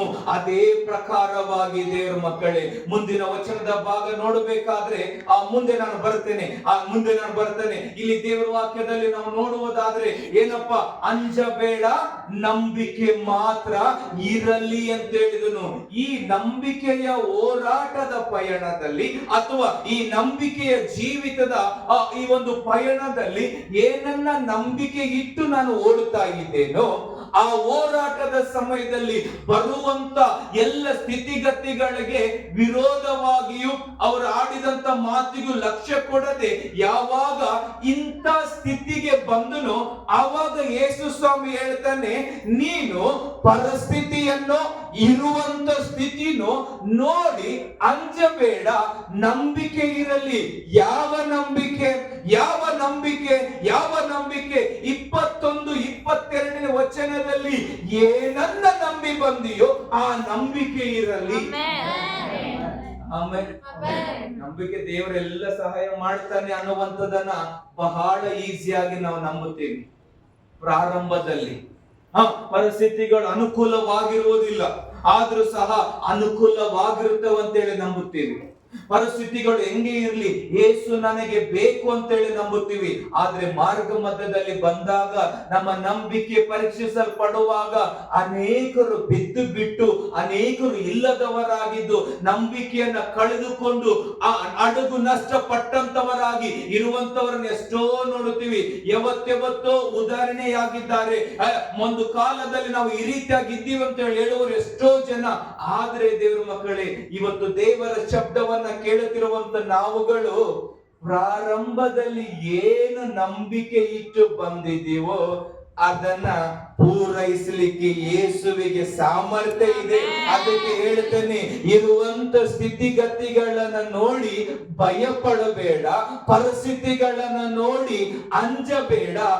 ಏನು ನಿನ್ನ ಮೊದಲಿನ ನಂಬಿಕೆ ಅದು ಇರಲಿ. ಮತ್ತು ಅಂಜಬೇಡ, ಅಂಜಬೇಡ, ನಂಬಿಕೆ ಇರಲಿ. ಮತ್ತೊಂದು ಸಾರಿ, ನನ್ನ ಮನವೇ ಪರಿಸ್ಥಿತಿಯನ್ನ ನೋಡಿ ಅವಿಶ್ವಾಸಿಗಳ ಮಾತನ್ನು ಕೇಳಿ ಭಯಪಡಬೇಡ. ನಿನ್ನ ನಂಬಿಕೆಗೆ ಜೀವ ಇದೆ, ನಂಬಿಕೆ ಇರಲಿ, ಅಂಜಬೇಡ. ಮುಂದಿನ ವಚನದಲ್ಲಿ ನಾವು ಹಾಗೇನೆ ಹೋಗುವಾಗ ನಾನು ನಂಬ್ತೇನೆ ದೇವರ ಮಕ್ಕಳೇ, ಕೇಳಿದ್ದೇವೆ, ಮತ್ತೊಂದು ಸಾರಿ ಕೇಳುವರಾಗಿರೋಣ. 37ನೇ ವಚನ. ಮತ್ತು ಆತನು ಪೇತ್ರ, ಯಾಕೋಬನ ತಮ್ಮನಾದ ಯೋಹಾನ ಇವರನ್ನೇ ಹೊರತು ಬೇರೆ ಯಾರನ್ನು ತನ್ನೊಂದಿಗೆ ಬರಗೂಡಲಿಲ್ಲ. ಅವರು ಆ ಸಭಾಮಂದಿರದ ಅಧಿಕಾರಿಯ ಮನೆಗೆ ಬಂದಾಗ ಆತನು ಗದ್ದಲವನ್ನು, ಕೆಲವರು ಬಹಳವಾಗಿ ಅಳುವುದನ್ನು, ಗೋಳಾಡುವುದನ್ನು ಕಂಡನು. ಇಲ್ಲಿ ಸ್ವಲ್ಪ ನಿಂದ್ರವರಾಗಿರೋ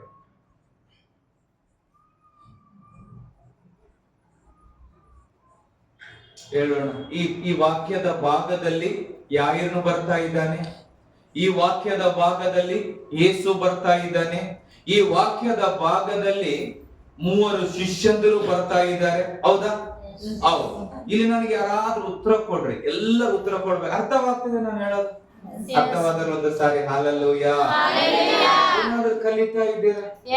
ಹಾಗಾದ್ರೆ ದೇವರಿಗೆ ಸ್ತೋತ್ರ ಮಾಡೋಣ. ಹಲ್ಲೆಲೂಯಾ. ನಂಬಿಕೆ ಒಳಗಡೆ ಬರ್ತಾ ಇದ್ದೇನಾ? ಏನು ಕೇಳ್ತಾರ ಅಂತ ಹೇಳ್ಬೇಡ್ರಿ, ಇದ್ರೆ ನಿಜ ಸ್ಥಿತಿ ಮಾತಾಡೋಣ. ಹೌದಲ್ಲ ಅನ್ನುವಂತ ಅನಿಸ್ತಾ ಇದ್ದೇನಾ? ಹಾಗಾದ್ರೆ ದೇವರಿಗೆ ಸ್ತೋತ್ರ ಮಾಡೋಣ. ಹಲ್ಲೆಲೂಯಾ. ಉತ್ತರ ಕೊಡಬೇಕು. ಇಲ್ಲಿ 3 ಜನ ಶಿಷ್ಯರಿದ್ದಾರೆ, ಯೇಸು ಇದ್ದಾನೆ, ಯಾರಿದ್ದಾರೆ. ನಿದ್ದೆ ಬಂದವರೆಲ್ಲರೂ ಸರಿ ಹಲ್ಲೆಲೂಯಾ. ಬೇಗ ಹೌದು, ನಿದ್ದೆ ಬರ್ತದೆ. ದೇವರ ಸ್ತೋತ್ರ. ಹೋದ ವರ್ಷದ ಸ್ಥಿತಿ ನೋಡಿದ್ರೆ ಬಹಳ ಉತ್ತಮವಾಗಿದ್ದೀವಿ, ಹೌದಲ್ಲ? ಹೋದ ವರ್ಷ ನಡ್ಕೊಂತ ಕುಂತಿದ್ವಿ ಇದೇ ಚಳಿದಾಗ. ಇವತ್ತಿಲ್ಲ. ದೇವರಿಗೆ ಸ್ತೋತ್ರ. ನಿದ್ದೆ ಬಂದಿಲ್ಲಲ್ಲ? ಓಕೆ. ಹೇಳ್ರಿ ಯಾಯಿರನು. ಗಟ್ಟಿಯಾಗಿ ಹೇಳ್ಬೇಕು, ಯಾಯಿರನು. ಇನ್ನು ಗಟ್ಟಿಯಾಗಿ ಹೇಳ್ರಿ, ಇದು ಮರಿಬೇಡ್ರಿ. ಹೇಳ್ರಿ ಯಾಯಿರನು, ಯೇಸು, 3 ಶಿಷ್ಯರು.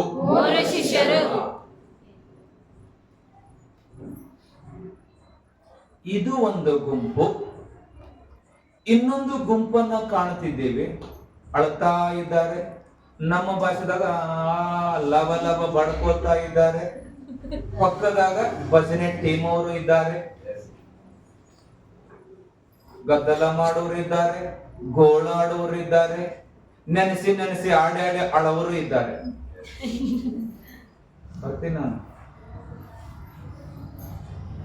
ಒಂದು ಗುಂಪು ಸಮಾಧಾನವಾಗಿದೆ, ಒಂದು ಗುಂಪು ನಮ್ ಪರಿಸ್ಥಿತಿ ನಿನಗೇನ ಗೊತ್ತು, ಇದ್ದದೊಡಿ ಸತ್ತೋದಳು. ಹೌದಲ್ಲ? ನಿನ್ನೆ ನಮ್ ಸಂಗಡವಾಗಿ ನಡೆದದಳು, ಇವತ್ತು ಮಲ್ಕೊಂಡಾಳ. ಹೌದಲ್ಲ? ನಮ್ ಪರಿಸ್ಥಿತಿ ಪಾಸ್ಟ್ರೆ ನಿಮ್ಗೇನ್ ಗೊತ್ತು, ಉಮ್ನವಾದಾಗಿರ್ತೀರಿ. ನಮ್ ಸ್ಥಿತಿ ನಮಗ್ ಗೊತ್ತು. ಮನಿ ಬಂದ್ರೆ ನನ್ನ ಗಂಡ ಹೆಂಗ ಆತನಂತ ನನಗೇ ಗೊತ್ತು. ಸಂಘದವ್ರು ಬಂದ್ ನಿಂತ್ಕಂದ್ರೆ ನಂದ್ ಹೆಂಗಂತ ನನಗೇ ಗೊತ್ತು. ನಮ್ ಜಾಗದಾಗ ನೀವಿದ್ದು ನೋಡಿದ್ರೆ ನಮ್ ಪರಿಸ್ಥಿತಿ ಹೆಂಗೋ ಅಂತೇಳಿ ಮಾತಾಡೋರು ಎಷ್ಟೋ ಜನ. ದೇವ್ರ ಮಕ್ಕಳೇ, ದೇವ ಸೇವಕ ಅಥವಾ ಹೊಸ ಒಡಂಬಡಿಕೆಯ ಸೇವೆ ಸಭೆ ಅನ್ನುವಂಥದ್ದು ಯೇಸುವಿನ ಸಾಮರ್ಥ್ಯದಲ್ಲಿ ಮುನ್ನುಗ್ಗುವಂಥದ್ದು. ಪರಿಸ್ಥಿತಿಯನ್ನ ನೋಡಿ ಲವ ಲವ ಲವ ಒಡಕಂತದಲ್ಲ. ಅದಕ್ಕೆ ಇಲ್ಲಿ ಒಂದು ಗುಂಪಿನ ಜನ ಸಮಾಧಾನವಾಗಿದ್ದಾರೆ, ಒಂದು ಗುಂಪಿನ ಜನ ನಿರೀಕ್ಷೆ ಇದ್ದಾರೆ, ಒಂದು ಗುಂಪಿನ ಜನ ಆಗುತ್ತೆ ಅಂತ ಇದ್ದಾರೆ, ಒಂದು ಗುಂಪಿನ ಜನ ದೇವರಿಗೆ ಸ್ತೋತ್ರ ಅಂತ ಇದ್ದಾರೆ. ಆದ್ರೆ ಅದೇ ಮತ್ತೆ ಎಲ್ಲ ನನ್ನ ಸಂಗಡವಾಗಿ ಈ ವಾಚನದಲ್ಲಿ ಇರೋಣ, ಸತ್ತದ್ದು ನೋಡ್ತಾ ಇದ್ದಾರೆ ಇಲ್ವಾ? ನೋಡ್ತಾ ಇದ್ದಾರೆ. ಕಣ್ಣಾರೆ ಸತ್ತದ್ದು ನೋಡ್ತಾ ಇದ್ದಾರಲ್ಲ, ಕಣ್ಣಾರೆ ಸತ್ತದ್ದು ಇರುವಂತ ಸ್ಥಿತಿಯನ್ನ ಇಬ್ಬರು ವ್ಯಕ್ತಿಗಳು ಅಥವಾ 2 ಗುಂಪಿನ ಜನರು ನೋಡಬೇಕಾದ್ರೆ, ಒಂದು ಗುಂಪಿನ ಜನ ಆದ್ರು ಆದ್ರೆ ಇನ್ನೊಂದು ಗುಂಪಿನ ಜನ ಆದ್ರು ದೇವರಿಗೆ ಸ್ತೋತ್ರ ಅಂತಂದ್ರೆ ಇದರ ಅರ್ಥ ದೇವರ ಮಕ್ಕಳೇ, ಯೇಸುವಿನ ಸಾಮರ್ಥ್ಯ, ಯೇಸುವಿನ ಮೇಲೆ ಇಟ್ಟಂತ ನಂಬಿಕೆ ಉಳ್ಳವರು, ಅವರು ನಂಬಿಕೆ ಉಳ್ಳವರಾದ ಕಾರಣ, ಯೇಸುವಿನ ಸಾಮರ್ಥ್ಯ ಗೊತ್ತಿದ್ದ ಕಾರಣಕ್ಕಾಗಿನೇ ಸಮಾಧಾನವಾಗಿದ್ದಾರೆ. ಆದ್ರೆ ಯೇಸುವಿನ ಸಾಮರ್ಥ್ಯ ಗೊತ್ತಿಲ್ಲದೆ, ಯೇಸುವಿನ ಮೇಲಿರುವಂತ ನಂಬಿಕೆ ಗೊತ್ತಿಲ್ಲದವರು, ಅದಕ್ಕೆ ನಾನು ಹೇಳಿದೆ ನಾನೇ ಬೇರೆ. ಆಮೇಲೆ ಪರಿಸ್ಥಿತಿ ನೋಡಿದ್ರೆ ಸಹ ನಿಮ್ಗೇನ್ ಅನ್ಸವಂತೇನ? ಇಲ್ಲ, ನಮ್ಗೇನ್ ಅನ್ಸವಂತ. ಯಾಕೆ? ನನ್ನ ನಂಬಿಕೆ ಏನನ್ನೋದು ಗೊತ್ತು.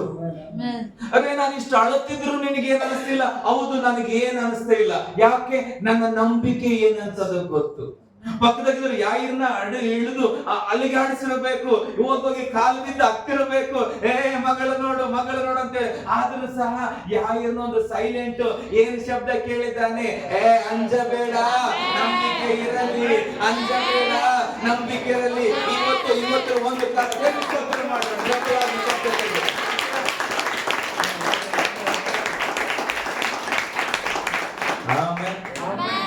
ಹೌದಲ್ಲ? ಪರಿಸ್ಥಿತಿಗಳ ನೋಡಿ ನೆಂಟರು ಬಂದು ಅಯ್ಯಯ್ಯ ಅಂತಂದ್ರೆ, ಆದ್ರೆ ಯಾಯಿರ ಸೈಲೆಂಟ್. ಪರಿಸ್ಥಿತಿಗಳಲ್ಲಿ ನಾನು ಏನ್ ರಿಯಾಕ್ಟ್ ಮಾಡ್ತೀನೋ ಅದೇ ನನ್ನ ನಂಬಿಕೆಯಾಗಿದೆ. ಪರಿಸ್ಥಿತಿಗಳಿಗೆ ಅನುಗುಣವಾಗಿ ನಾನು ರಿಯಾಕ್ಟ್ ಮಾಡಿದೆ. ಆದ್ರೆ ಯೇಸುವಿನ ಸಾಮರ್ಥ್ಯ ಮುಂದೆ ದೊಡ್ಡ ಮಹಿಮೆ ಇದೆ.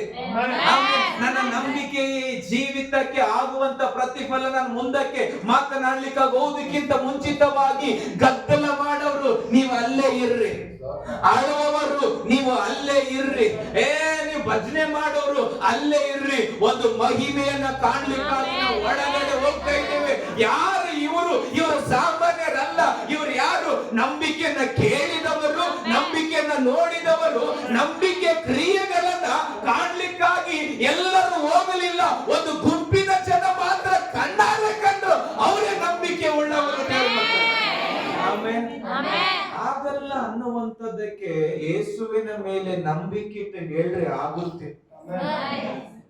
ಪರಿಸ್ಥಿತಿಗಳಿಗೆ ಅನುಗುಣವಾಗಿ ಯೇಸು ಕಾರ್ಯ ಮಾಡುವನಲ್ಲ. ಲಕ್ಷ್ಯ ಕೊಟ್ಟು ಯಾವುದಕ್ಕೆ? ನಂಬಿಕೆಗೆ ಲಕ್ಷ್ಯ ಕೊಡ್ತಾನೆ. ಹೇಳ್ರಿ, ನನ್ನ ಜೀವಿತ ಬದಲಾಗುತ್ತೆ.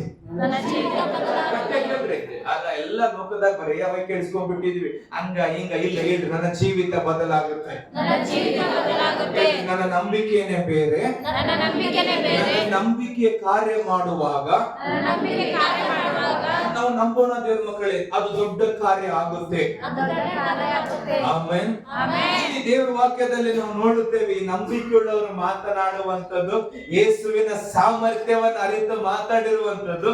ಮುಂದೆ ಓದಮ್ಮ. ಆತನು ಒಳಕ್ಕೆ ಹೋಗಿ ನೀವು ಗದ್ದಲ ಮಾಡುವುದು ಅಳುವುದು ಯಾಕೆ? ನೀವು ಗದ್ದಲ ಮಾಡೋದು, ಲವ ಲವ ಲವ ಅನ್ನೋದು ಯಾಕೆ?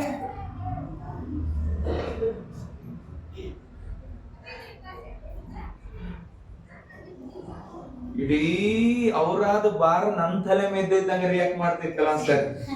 ಇಡೀ ಅವರಾದನ್ನೆಲ್ಲ ನಾನೇ ಒತ್ತುಕೊಂಡಿದ್ದೀನಿ ಅಂತ ಹೇಳಿ ತಿಳ್ಕೊಂಡ್ಬಿಡ್ತೀವಿ. ಅಷ್ಟು ದೇವ್ರ ಮಕ್ಕಳೇ, ಕಣ್ಣೀರು, ಚಿಂತೆ, ಬಾಧೆ, ಪರಿಸ್ಥಿತಿಗಳನ್ನ ನೋಡಿ, ಭಯಗಳನ್ನ ನೋಡಿ, ಸ್ಥಿತಿಗತಿಗಳನ್ನ ನೋಡಿ, ಆದ್ರೆ ದೇವರಾದ ಕರ್ತನಾದರೂ ಇವತ್ತು ರಾತ್ರಿ ವೇಳೆ ನನ್ನ ಬಲಪಡಿಸ್ತಾ ಇದ್ದಾನೆ. ಅವರನ್ನ ನೋಡಿ ಹೇಳ್ತಿದ್ದಾನೆ, ಆಳುವಂಥದ್ದು, ಗದ್ದಲ ಮಾಡುವಂಥದ್ದು ಯಾಕೆ? ಅಲ್ಲೇ ಆ ಸನ್ನಿವೇಶದೊಳಗಡೆ ಬರೋಣ ನಾವು. ಆ ಸನ್ನಿವೇಶದಲ್ಲಿ ಬರ್ತಾನೆ, ನನ್ನ ಕಷ್ಟ ನಿನಗೇನು ಗೊತ್ತು, ಅಳೋದು ಯಾಕ, ಗದ್ದಲ ಮಾಡೋದು ಯಾಕ? ಅದಕ್ಕೆ ಯೇಸು ಸ್ವಾಮಿ ಇಲ್ಲಿ ವಾಕ್ಯ ಮಾತಾಡ್ತಿದ್ದಾನೆ, ನೀವು ಗದ್ದಲ ಮಾಡುವುದು, ಅಳುವುದು ಯಾಕೆ? ನಂಬಿಕೆ ಉಳ್ಳಂತವರು, ನಂಬಿಕೆಯ ಸಾಮರ್ಥ್ಯ ಉಳ್ಳಂತ ಜನರ ಮಾತುಗಳು ಆ ಪರಿಸ್ಥಿತಿಗಳಿಗೆ ಅನುಗುಣವಾಗಿರುವುದಿಲ್ಲ, ಪರಿಸ್ಥಿತಿಗಳನ್ನ ಮೀರಿ ಮಾತನಾಡುತ್ತಾರೆ. ಯಾಕೆ? ನೀವು ಅನುಕೊಳ್ಳುತ್ತಿರುವಂತ ಸ್ಥಿತಿ ಸತ್ತಿದೆ, ಆದ್ರೆ ಯೇಸುವಿನ ದೃಷ್ಟಿಕೋನದಲ್ಲಿಯೂ ಈ ನಂಬಿಕೆ ಉಳ್ಳಂತ ಜನರ ಮಧ್ಯದಲ್ಲಿಯೂ ಸತ್ತಿಲ್ಲ, ನಿದ್ದೆ ಮಾಡ್ತಾ ಇದ್ದಾಳೆ ಅಂತ ನೋಡಿರ್ಬೇಕು ಅವರು. ನೀನೇನು ನನ್ನ ಭವಿಷ್ಯದ ಕುರಿತಾಗಿ, ನನ್ನ ಕುಟುಂಬದ ಕುರಿತಾಗಿ, ನನ್ನ ಒಂದು ಸೇವೆಯ ಕುರಿತಾಗಿ ನೀನ್ ಆಡುವಂತ ಮಾತುಗಳ ತಕ್ಕ ಹಾಗೆ ನಾನು ಇಲ್ಲ. ಯಾಕಂತಂದ್ರೆ ನನ್ನ ನಂಬಿಕೆ ನನಗೆ ದೊಡ್ಡ ಕಾರ್ಯವನ್ನ ಕಾಣ್ತದೆ.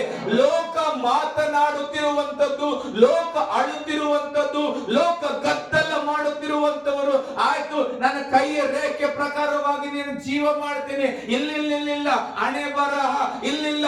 ಒಂದು ನಂಬಿಕೆಯಲ್ಲಿ ನಾವು ಜೀವಿಸುವವರಾಗಿದ್ದೇವೆ. ಅದಕ್ಕೆ ಪರಿಸ್ಥಿತಿಗಳು, ಜನರು, ಮಂತ್ರವಾದಿಗಳು, ಕೈ ರೇಖೆ ನೋಡುವರು ನನ್ನ ನಂಬಿಕೆಯಲ್ಲ, ಯೇಸು ನನ್ನ ನಂಬಿಕೆಯಾಗಿದ್ದಾನೆ. ಹಲ್ಲೆಲೂಯಾ, ಗಟ್ಟಿಯಾಗಿ ಹಲ್ಲೆಲೂಯಾ. ಅದಕ್ಕೆ ಪರಿಸ್ಥಿತಿಗಳನ್ನ ಯಾವ ದೃಷ್ಟಿಕೋನದಿಂದ ತೆರೆಯಲ್ಪಟ್ಟಂತ ಕಣ್ಣುಗಳುಳ್ಳವರಾಗಿ ನೋಡ್ತಾ ಇದ್ದೇವಾ, ಅಥವಾ ಶಾರೀರಿಕ ಕಣ್ಣುಗಳುಳ್ಳವರಾಗಿ ನೋಡ್ತಾ ಇದ್ದೇವಾ? ಆಮೆನ್. ಶಾರೀರಿಕ ಕಣ್ಣುಗಳಲ್ಲಿ ನೋಡುವುದಾದ್ರೆ ಆ ಪರಿಸ್ಥಿತಿ ಹಾಗೇನೆ ಇದೆ. ಮಹಿಮೆ ಕಾಣಕ್ಕಾಗಲ್ಲ, ಆಮೆನ್, ಅದ್ಭುತ ಕಾಣಕ್ಕಾಗಲ್ಲ, ದೇವರ ಕರಗಳ ಚಲಿಸುವಿಕೆ ಕಾಣಕ್ಕಾಗಲ್ಲ. ಆದ್ರೆ ಆತ್ಮೀಕವಾಗಿ ತೆರೆಯಲ್ಪಟ್ಟಂತ ಕಣ್ಣುಗಳಲ್ಲಿ ನಾವು ನೋಡುವುದಾದ್ರೆ ಸತ್ತಿಲ್ಲ, ನಿದ್ದೆ ಮಾಡ್ತಾ ಇದ್ದಾಳೆ, ಲವ ಲವ ಬೈಕದು ಯಾಕೆ? ಆಮೆನ್.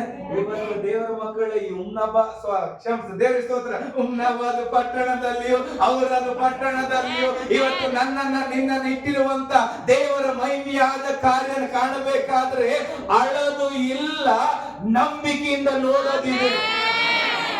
ಅಳೋದು ಕೆಲಸಕ್ಕೆ ಬರುವುದಿಲ್ಲ, ಗೋಳಾಡೋದು ಕೆಲಸಕ್ಕೆ ಬರುವುದಿಲ್ಲ, ಗದ್ದಲ ಮಾಡೋದು ಕೆಲಸಕ್ಕೆ ಬರುವುದಿಲ್ಲ. ಸೈಲೆಂಟ್ ಆಗಿದ್ದು ನಂಬುವುದರಿಂದ ಕೆಲಸಕ್ಕೆ ಬರುತ್ತೆ.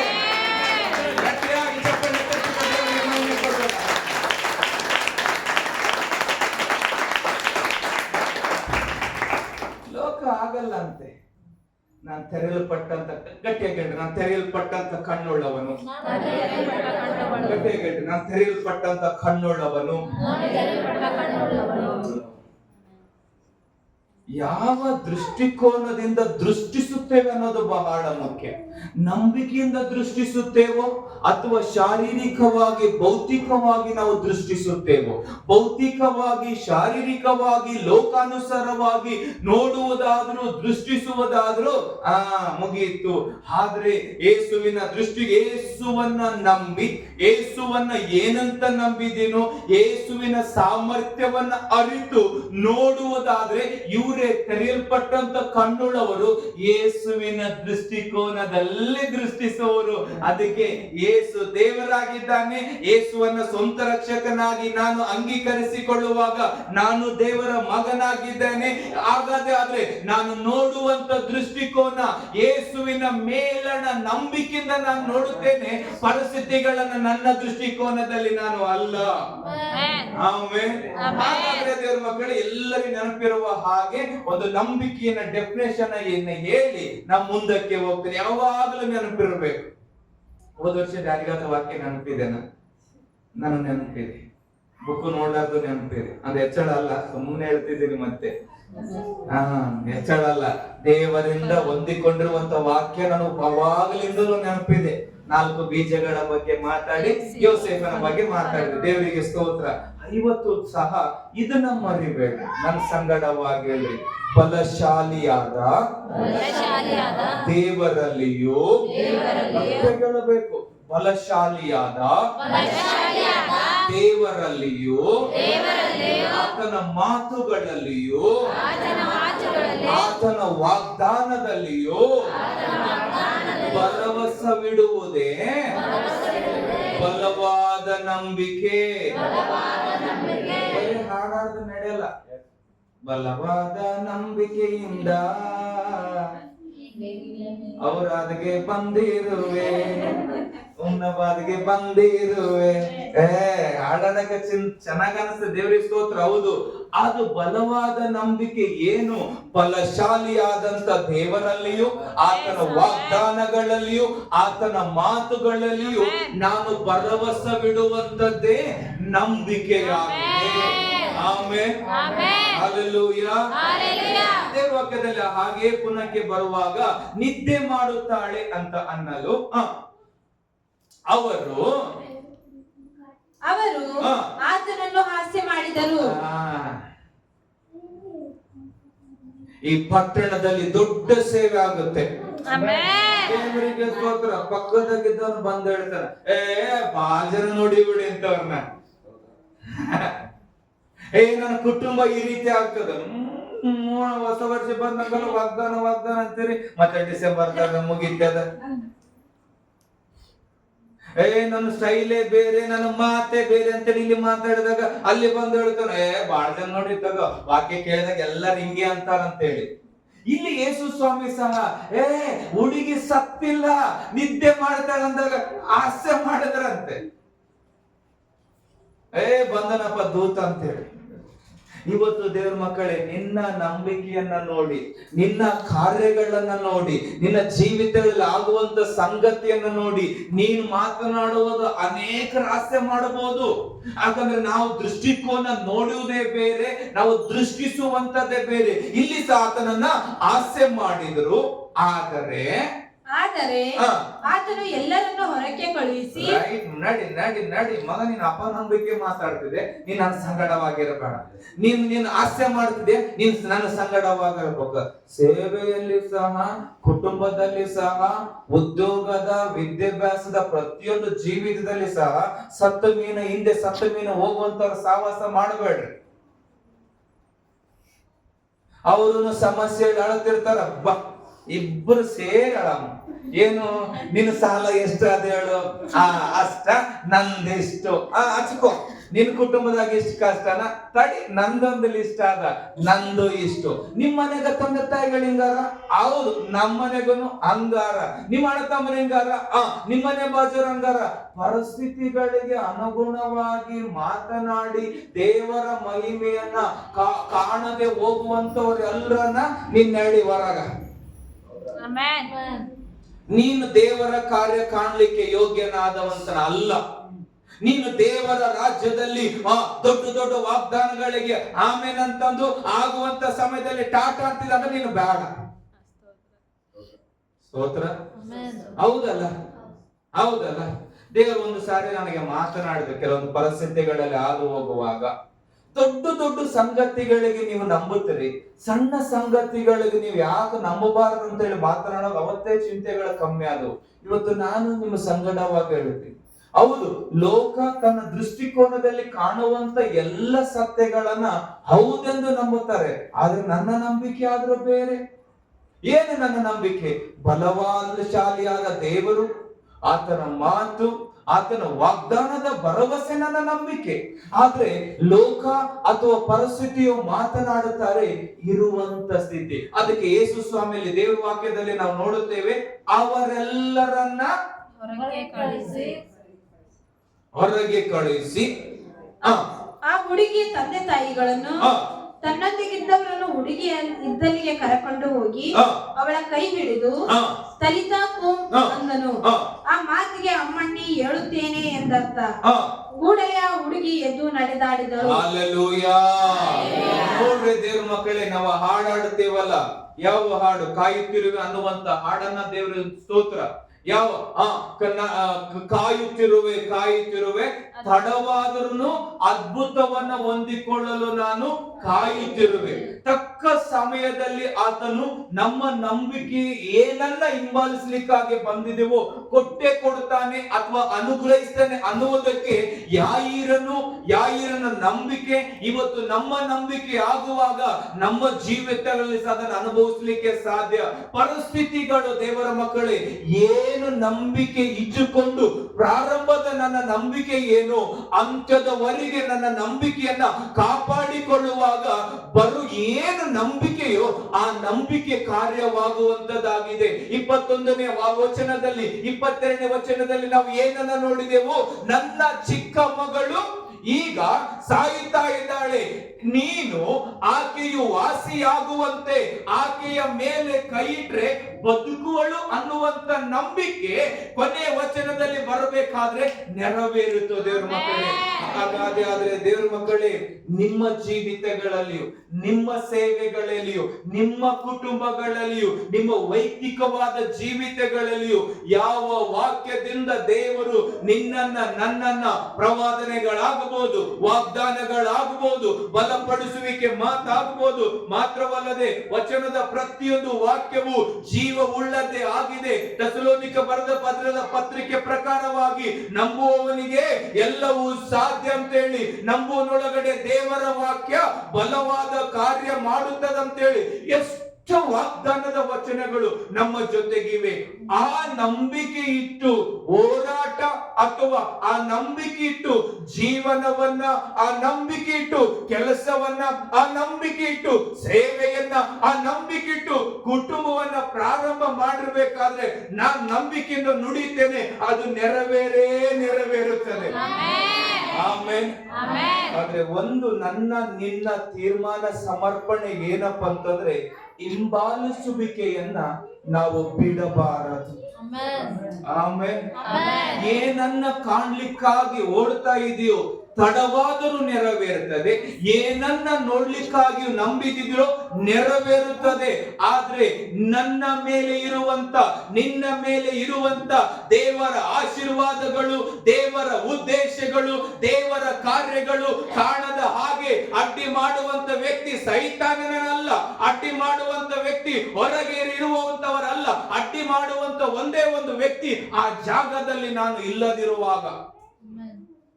ಇವತ್ತು ನಾನು ಹೇಳ್ತೇನೆ, ನನ್ನ ಗಟ್ಟಿಯಾಗಿ ಹೇಳ್ತೇನೆ, ನನ್ನ ಗುಳ್ಳದನ್ನ ನಾನು ಕಳುಕೊಳ್ಳುವುದಿಲ್ಲ. ನನಗುಳ್ಳಂತ ಆಶೀರ್ವಾದಗಳು, ನನಗುಳ್ಳಂತ ವಾಗ್ದಾನಗಳು, ನನಗುಳ್ಳಂತ ದೇವರ ಚಿತ್ತ, ಗಟ್ಟಿಯಾಗಿ ಹೇಳ್ಬೇಕು, ನನಗುಳ್ಳಂತ ಜನರು, ನನಗುಳ್ಳಂತ ಪ್ರದೇಶಗಳು ನಾನು ಕಳುಕೊಳ್ಳುವುದಿಲ್ಲ. ಬಲಶಾಲಿಯಾದ ದೇವರಲ್ಲಿಯೂ, ಆತನ ವಾಗ್ದಾನಗಳಲ್ಲಿಯೂ, ಆತನ ಮಾತುಗಳಲ್ಲಿಯೂ ನನ್ನ ಭರವಸೆಯಾಗಿದೆ. ಆಮೆನ್. ಹಲ್ಲೆಲೂಯಾ. ಹಾಗಾದ್ರೆ ನಿನ್ನ ನಂಬಿಕೆ ಕಾರ್ಯ ಮಾಡುತ್ತೆ. ಆಮೆನ್. ಯಾಯಿರನಿಗೆ ಯೇಸು ಸ್ವಾಮಿ ಈ ರೀತಿಯಾಗಿ ಹೇಳಿಲ್ಲ, ನೀನು ನಂಬುವುದಾದ್ರೆ ಅಂಜಬೇಡ, ಏನು ಮೊದಲಿನ ನಂಬಿಕೆ ಅದು ಇರಲಿ. ಇವತ್ತು ನಾನು ಕೂಗಿ ಎಲ್ಲರ ಸಂಗಡವಾಗಿ ಮಾತನಾಡುತ್ತೇನೆ. ಇರುವಂತದ್ದನ್ನ, ಸ್ಥಿತಿಗತಿಯನ್ನ ನೋಡಿ, ಲೋಕದವರು ಮಾತನಾಡುತ್ತಿರುವಂತ ಮಾತುಗಳು ನೋಡಿ, ಅಂಜಬೇಡ, ನಂಬಿಕೆ ಇರಲಿ. ಆಮೇಲೆ ಗಟ್ಟಿಯಾಗಿ ಹೇಳ್ರಿ, ಅಂಜಬೇಡ, ನಂಬಿಕೆ ಮಾತ್ರ ಇರಲಿ. ನಂಬಿಕೆ ಉಳ್ಳವರು ಮಾತ್ರ ಪಕ್ಕದಾಗಿದ್ದವರಿಗೆ ನೋಡಿ ಹೇಳ್ರಿ, ನನ್ನನ್ನ ನೋಡು, ನನ್ನ ಸ್ಥಿತಿ ಬದಲಾಗುತ್ತೆ.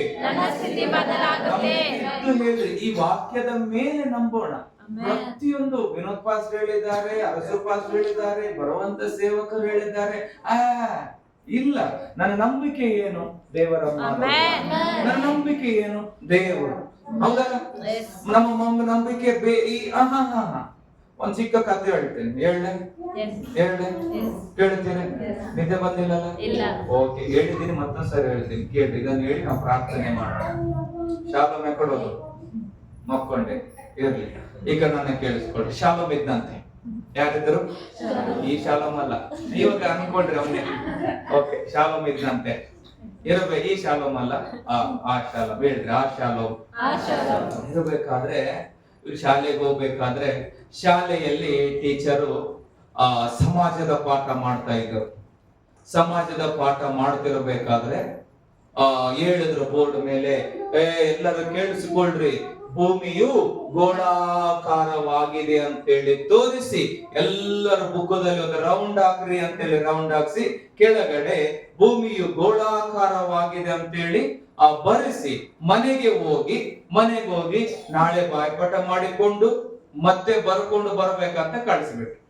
ಎಲ್ಲರೂ ಹೋದ್ರು, ಇವನು ಹೋಗ್ಬಿಟ್ಟ. ಶಾಲೋಮ್ ಹೋಗಿ ಮನೆ ಅಂಗಳದಲ್ಲಿ ಪಡ್ಸಾಲೆ ಅಥವಾ ಕಟ್ಟೆ ಮೇಲೆ ಕೂತುಕೊಂಡು ಅಂತ ಇದ್ದ, ಬಾಯ್ಪಾಠ ಮಾಡ್ತಾ ಇದ್ದ. ಭೂಮಿ ಗೋಳಾಕಾರವಾಗಿದೆ ಅಂತ ಅವರಪ್ಪ ಅವಾಗೆ ಹೊಲದಿಂದ ಬರ್ತಾ ಇದ್ದ.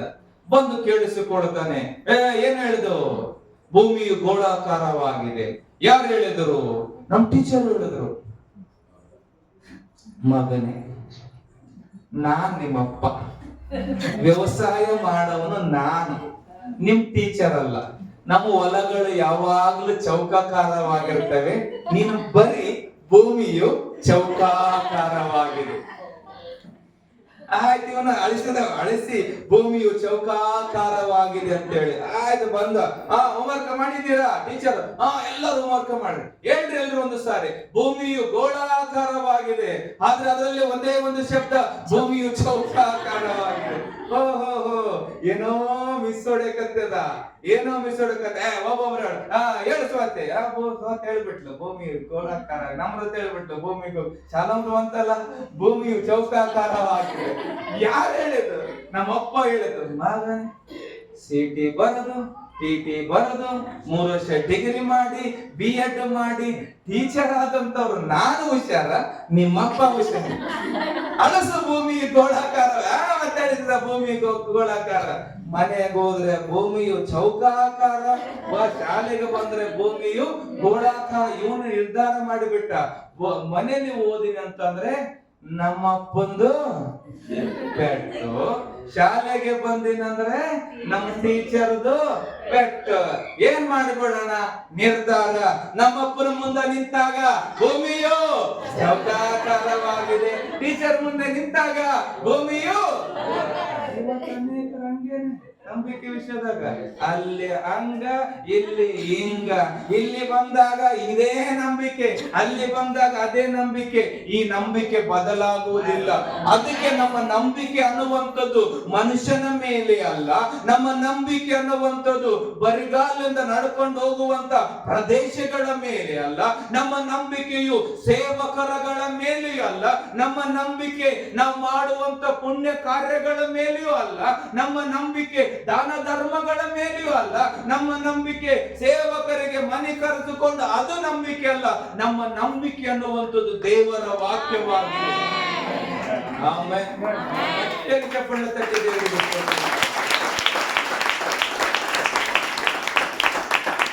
ಹಾಗಾದ್ರೆ ಈ ಒಂದು ರಾತ್ರಿ ವೇಳೆಯಲ್ಲಿ ದೇವರ ವಾಕ್ಯವನ್ನು ಕೇಳಿರುವಂತ ನಾವುಗಳು ಈ ವಾಕ್ಯಕ್ಕೆ ವಿಧೇಯತರಾಗಿ ಸಮರ್ಪಿತರಾಗಿ ನಿಲ್ಲುವುದಾದ್ರೆ, ಯಾಯೀರನ ನಂಬಿಕೆಯನ್ನ ಘನಪಡಿಸಿದಂತ ದೇವರು, ಯಾಯೀರನ ಮೊರೆಯನ್ನ ಕೇಳಿ ಘನಪಡಿಸಿದಂತ ದೇವರು, ಯಾಯೀರನ ಮನೆಗೋಗಿ ಮನೆಯಲ್ಲಿ ಮಹತ್ತಾದ ಕಾರ್ಯಗಳನ್ನ ಮಾಡಿದಂತ ಅದೇ ದೇವರು.